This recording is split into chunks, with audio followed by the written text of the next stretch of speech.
Okay, here we are, section 10.3, composite figures. Composite means to come together, two things make something else.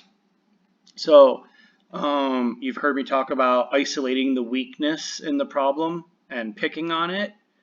This is where having some visual skills is going to really help, being able to see the shape that you want and the shape that you want to cut out, so to speak, which will make sense here in a second. So if you look off to the right here, you see this picture. I immediately see a rectangle with a little triangle shark fin at the top of it. This is pretty basic. You determine the area. The hardest part here is determining what this length is right there. Well, if this is 13 and this is 18, this has to be 5. You use difference, common sense, segment addition postulate, however you need to get there. So now use that same concept. If this whole thing is 11 and this is 7, then this has to be 4. So go ahead and push pause and work through this example if you need to. Boop. Okay, I'm going to do a couple quick examples. Again, we have a big rectangle with a quadrilateral hump on its back. If the whole piece is 28 and this is 22, this has to be 6. If this is 15, that means this is 15. So this has to be 5. So we have a quadrilateral that's 5 by 6. What's the shaded area of that? 30. What's the shaded area of this? Well, it is 15 by 28. Oh my gosh, I don't have a calculator out. 15 times 28 equals 420. So 15 times 28 is 420. Plus the 30 we have directly above is 450 square yards. When might you need this? Maybe your parents want to recarpet their living room. Guess what? You should handle the measurements. Unless your parents are badass. Which most of them probably are. Sorry about the swear word, parents, if you're watching over your children's back.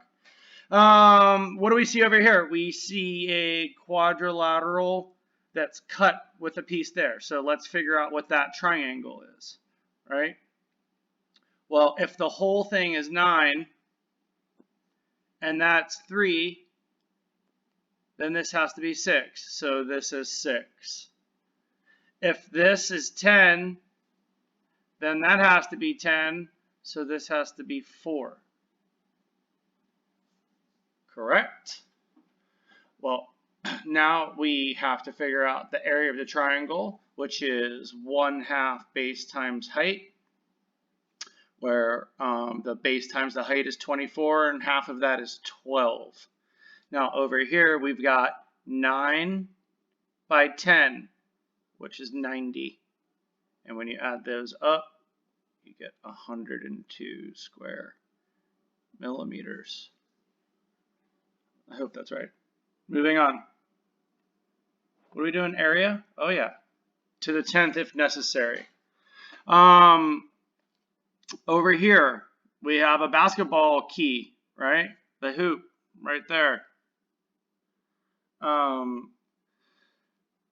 So we've determined we've got a 16 by 16 square. 16 by 16 is 256.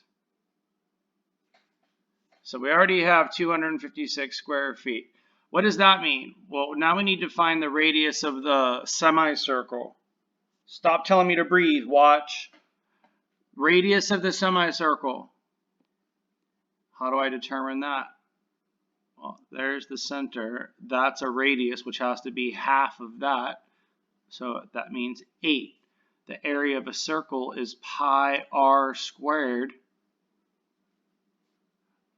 which is 64 pi square feet, plus 256 pi. Whoops, no pi. Square feet. Over here, number 4, you have 2 rectangles. This is base times height. Simple. 24 square meters. 8 times 3. Well, what do we have over here? If this is 3 and this is 2 and the whole thing is 8, then this has to be, oh, well, we just care about the 2 times the 6, which is 12 square meters, which gives us 36 square meters. All right, we're going to do another round of these, but I'm going to record it separately. Same bat time, same bat channel. Peace.